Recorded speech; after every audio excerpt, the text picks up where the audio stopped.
sea que un mensaje de tranquilidad al barcelonismo en el sentido de que el Barça volverá a ser sostenible económicamente. Pues sí, chicos, ya tenemos publicados los nuevos límites salariales tras el mercado invernal de fichajes por parte de la Liga. Un día muy movidito, me habéis pedido a través de Twitter, de redes sociales que preparase este vídeo y bueno, la verdad que tenía ganas de llegar a casa para grabarlo y editároslo. Bueno, creo que existe muchísima información, que existen muchísimos artículos, otros vídeos de YouTube. Os recomiendo canales como el de Ramón Álvarez de Mon, que esta mañana ya pues había publicado un vídeo y creo que lo explica fantásticamente. Y lo que digo siempre, a mí me gusta pues explayarme un poquito más, meterme más en el detalle de las cosas y sobre todo los números, que es lo que me gusta. Yo creo que este es un vídeo para todas aquellas personas que tengáis algo de tiempo y que os guste pues analizar causas, consecuencias y sobre todo me voy a centrar también en el futuro, ¿no? El futuro que puede deparar al FC Barcelona. Os recomiendo también, ayer subí un vídeo relacionado con aquello que me hacía pensar que el Barcelona podría aceptar finalmente el acuerdo de CVC y bueno, creo que no iba muy desencaminado porque viendo las cifras de estos menos 144 millones de euros de límite salarial, pues bueno, al Barcelona la verdad que se le van agotando las opciones, ¿no? Entonces, bueno, un vídeo para aquellos que os guste, para aquellos que os guste, pues digamos, analizar más en detalle y bueno, vamos a por ello y espero que os guste. Bien, pues lo primero que vamos a hacer es tratar de desgranar en qué consiste el límite salarial. Obviamente lo que tenéis aquí marcado en la diapositiva, pues eso es obviamente la caída de alrededor de unos 240 millones con respecto al límite salarial que tenía el Barcelona en verano y luego pues bueno, como podéis observar, salvo alguna sorpresa, el resto del límite se mantiene bastante estable, sobre todo de prácticamente todos los equipos. Aquí tenéis el Real Madrid que prácticamente se queda igual y luego pues bueno, pues por destacar también el que ha recibido pues el mayor aumento ha sido el Valencia, sobre todo motivado pues por ciertas provisiones que también incluyó en el ejercicio anterior o en el cierre de ejercicio anterior y sobre todo pues a ahorros que quedó realizando a lo largo de estos meses, ¿no? Pero bueno, en cualquier caso, en el vídeo de hoy nos vamos a centrar en el FC Barcelona y lo primero que os quiero explicar es cómo se crea o cómo se calcula este límite salarial. Perfecto, pues una vez determinados cuáles han sido los principales movimientos dentro de los equipos de primera división, vamos a meternos al detalle para entender cómo se calcula este límite salarial. De una manera muy sencilla, lo que hace el control económico de Liga es establecer pues una relación de aquellas partidas asimilables a unos ingresos, como pueden ser los derechos televisivos, los socios y abonados, patrocinios, competiciones, ingresos de explotación, publicidad y plusvalías. Y luego, por otro lado, hace lo propio con aquellos elementos asimilables a un gasto. Pueden ser pues, los salarios, los fichajes, la cantera, las amortizaciones, gastos de explotación y minusvalías. Entonces, de una manera súper sencilla, lo que se realiza es una resta entre los ingresos y los gastos. ¿Para qué? Pues porque dentro del control económico de Liga lo que se pretende es que, bueno, pues que todos aquellos gastos siempre estén respaldados con unos ingresos y que obviamente si tenemos una situación deficitaria en la que los ingresos son menores que los gastos, pues tendríamos el límite por debajo del mínimo exigible. Aquí entraría de nuevo pues otra normativa, otra regla que hemos hablado muchísimo de ella, que es que cuando estamos excedidos en nuestro límite salarial, es decir, que cuando tenemos más gastos que ingresos, nos tenemos que ajustar a las reglas 4x1 y 2x1.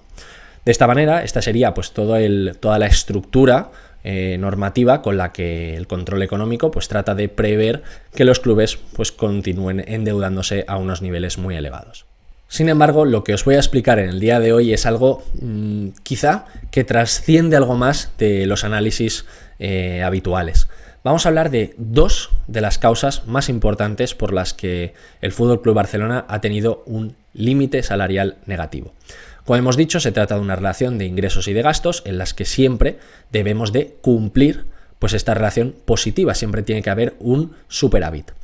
Sin embargo, en el caso del Barcelona se ha juntado la tormenta perfecta, porque, bueno, por un lado, como ya sabéis, pues existen todo aquello relacionado con los presupuestos, con todo aquello que el FC Barcelona presupuesta, y luego está la realidad. Entonces, para ello, os he dejado un pequeñito gráfico en el que lo vamos a entender todo. En primer lugar, lo que debemos de tener en cuenta es que alrededor del mes de mayo, cerca del mes de mayo, Y de cara al cierre de ejercicio, es decir, de cara al cierre de la temporada, todos los equipos deben de preparar una serie de presupuestos, pero presupuestos al cierre, es decir, una serie de estimaciones que obviamente prácticamente es que son iguales porque estamos a un mes vista, es muy complicado que haya un cambio muy grande, y lo que hacen pues es básicamente una previsión a un mes vista de los resultados que van a tener al cierre de ese año. ¿Qué es lo que hace el control económico o qué es lo que hace la Liga teniendo esta información de mayo? Pues empieza a elaborar todo aquello relacionado con la siguiente temporada. Entonces, ¿qué es lo que pasa? Que vamos a tener siempre en cuenta, o la Liga va a tener siempre en cuenta, de cara a los límites salariales de la temporada 21-2022, esta información que el FC Barcelona le reportó en mayo de cara al cierre de junio. ¿Pero qué es lo que ha pasado? Pues bueno, para aquellas personas que seguís el canal y que bueno, estáis bastante informadas de todo ello porque lo expliqué en un vídeo, os recomiendo que lo busquéis, es el del truco contable del FC Barcelona. Lo que hizo la directiva fue imputar aquí una serie de gastos que ahora vamos a analizar. Vamos a analizar primero por qué lo hizo y en segundo lugar pues cuál es el efecto que causó dentro de las cuentas. Entonces, ¿qué es lo que nos estamos encontrando? Que por un lado, todos estos gastos, que ahora veremos a cuánto ascendieron, no van a estar contemplados en los límites salariales 21-22 al inicio de año, es decir, después del mercado o digamos para el mercado de verano. Entonces, ¿qué es lo que ocurre? Que bueno, que dentro de esa actualización nos estamos perdiendo toda la información que ocurrió desde junio hasta febrero. Si esa actualización no está incluida en los anteriores límites salariales, lo que debemos de hacer es actualizarlo, o lo que hace Liga es actualizarlo a fecha febrero. Y esto es lo que ha pasado, es decir, que hemos tenido pues que meter a capón muchas de las cosas que la propia directiva del FC Barcelona quiso incluir después de haberle reportado, después de haberle dicho a Liga cuánto iba a ser el cierre de año. Como esta información no estaba incluida dentro del cierre de año para que determinase los límites salariales 21-22, pues lo que hace en febrero es de nuevo pues trasladar toda esa información y elimina todas esas partidas de gasto no contempladas a cierre de junio y las incluye en febrero. Y este es uno de los primeros motivos por los que el FC Barcelona tiene ahora mismo muy penalizada su límite salarial. Además, otro de los aspectos que también van a afectar al límite salarial del FC Barcelona es todo aquello relacionado con las estimaciones presupuestadas no cumplidas.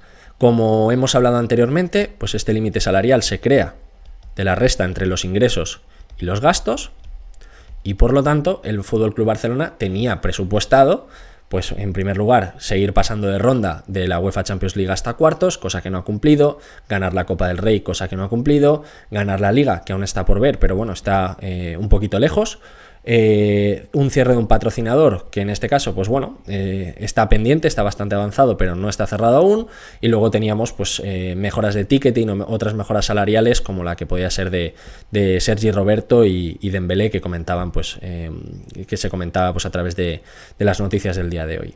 Entonces, estos dos factores son aquellos que han obligado al FC Barcelona, bueno, más que al FC Barcelona, a la Liga, a determinarle un límite salarial al FC Barcelona de menos 144 millones de euros.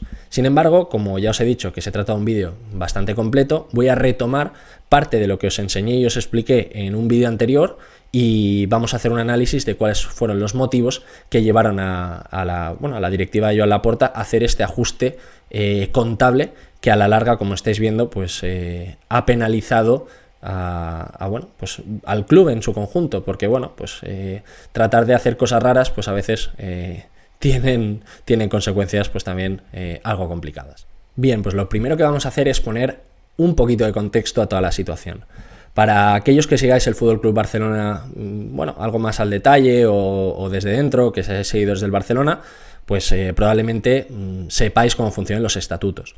Concretamente, dentro de los estatutos del Barcelona existía una cláusula dentro del artículo 34 que lo que decía era que, bueno, si dentro de una legislatura presidencial de Joan Laporta o de quien fuera, se producían durante 2 años consecutivos pérdidas, esto era motivo automático de unas nuevas elecciones. Entonces, si recordáis, Joan Laporta empezó o ganó las elecciones no al final de un año natural, sino que lo hizo alrededor de abril, mayo del año pasado. Entonces, ¿qué es lo que ocurre? Que a efectos contables, la legislatura de Joan Laporta lo que tiene ya es un ejercicio en pérdidas, que es el del año pasado. Entonces, ¿qué es lo que trataron de hacer? Lo que trataron de hacer fue meter prácticamente a capón todos los gastos posibles dentro del año natural que iban a cerrar, para que obviamente en los años siguientes no tuviesen que imputar tantísimos gastos. Entonces, ¿qué es lo que ha ocurrido? Aquí tenemos la relación de los 3 gastos más importantes, que fueron los que dieron lugar a estos 481 millones de euros finales, pero de los cuales, ojo, y cosas importantes, solo 253 eran efectivos de la legislatura anterior de Bartomeu. Con esto no quiero defender ni muchísimo menos la legislatura del anterior presidente, que me parece una barbaridad, pero bueno, simplemente como contexto, y es que contablemente se metieron a capón pues 228 millones de euros frente a los 253 que eran las pérdidas, es decir, casi el 50% de estos 481 pues se metieron aquí pues porque se quiso, porque se decidió hacerlo así.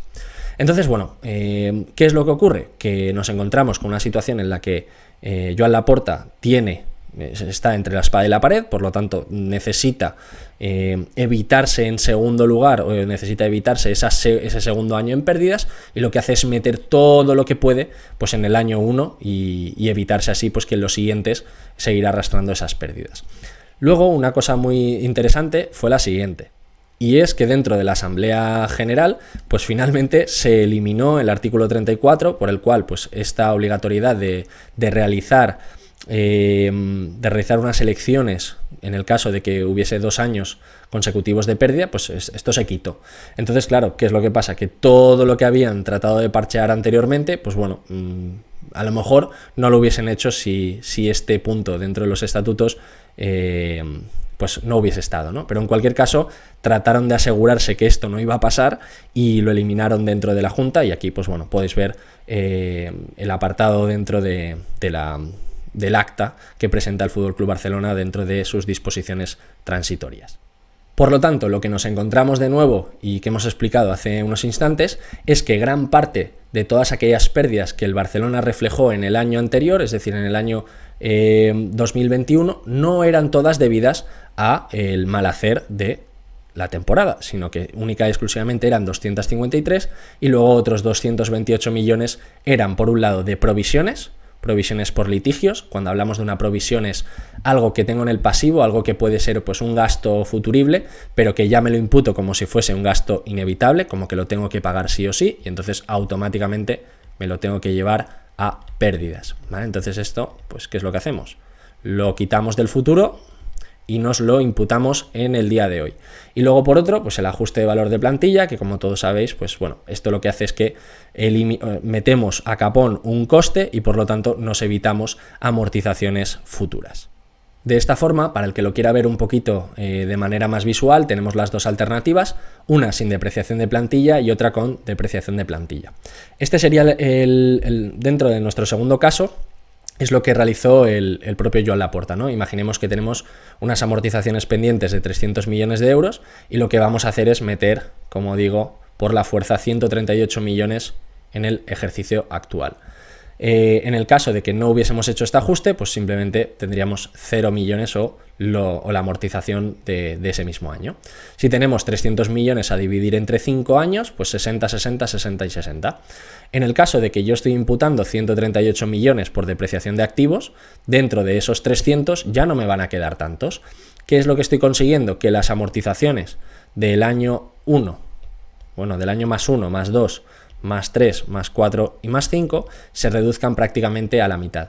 De tal manera que si yo tengo unos ingresos un poquito en línea con los esperados, pues obviamente esta amortización ya nos la hemos quitado aquí, ya le hemos pasado el muerto al ejercicio 2020-2021 y me lo estoy ahorrando en el ejercicio 2021-2022. ¿Cuál ha sido la pega? Pues que el problema ha sido, como os he contado, dentro de esta estructura de revisión que hay que hacer con Liga, que, pues bueno, esa caída de los límites salariales no estaba añadida en los límites salariales de principio de año y se ha tenido que actualizar junto con esos errores en la previsión o en los presupuestos que se han tenido, y por lo tanto, como digo, pues se ha producido una tormenta perfecta dentro de los presupuestos del FC Barcelona.